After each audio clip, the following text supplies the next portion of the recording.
À ceci, tous connaîtront que vous êtes mes disciples, si vous avez de l'amour les uns pour les autres, dit Jésus.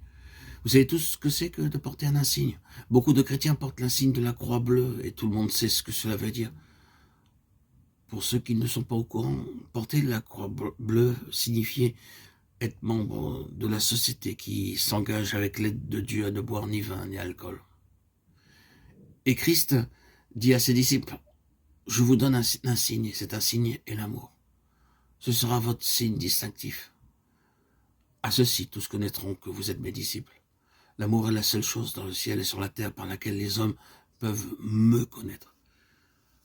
Or, ne commençons-nous pas à craindre que l'amour ait quitté la terre? Si nous demandions au monde, nous avez-vous vu porter l'insigne de l'amour? Le monde répondrait non. Ce que nous avons entendu dire de l'Église de Christ, c'est que partout il y a des querelles et des divisions. Demandons à Dieu d'un seul cœur que nous puissions porter l'insigne de Jésus, l'amour. Dieu a la puissance de nous le donner.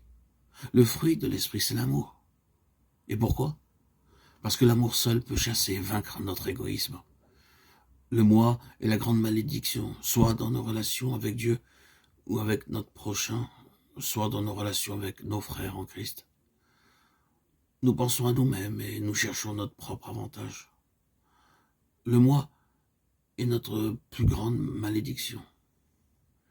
Mais béni soit Dieu, Christ est venu nous délivrer du moi. Nous parlons quelquefois de délivrance du moi, et béni soit Dieu pour chaque mot qui est dit à ce sujet et qui peut nous aider. Mais je crains que quelques personnes pensent qu'être délivré du moi signifie ceci. Maintenant, je ne serai plus troublé par le moi dans mon service pour Dieu. Et elles oublient qu'être délivré du moi signifie être un vase débordant d'amour pour tous, tout le long du jour. Voilà la raison pour laquelle beaucoup de personnes qui prient pour recevoir la puissance de cet esprit en reçoivent un peu, mais si peu, parce qu'elles ont prié dans le but d'obtenir la puissance dans leur travail pour Dieu ou la puissance dans les bénédictions, mais n'ont pas prié pour avoir la puissance d'une complète délivrance du moi. Mais la délivrance existe. Le fruit de l'esprit, c'est l'amour. Je vous apporte la promesse glorieuse du Christ. Il a la puissance de remplir vos cœurs d'amour. Beaucoup de chrétiens s'essaient de toute leur force parfois à aimer. Nous essayons de nous forcer à aimer. Et je ne dis pas que ce soit mal. C'est mieux que rien. Mais le résultat de ces efforts est toujours très triste. Nous devons confesser que nous échouons complètement. Et quelle en est la raison? Simplement ceci, parce que je n'ai jamais appris à croire et à accepter cette vérité que le Saint-Esprit peut verser dans mon cœur l'amour même de Dieu.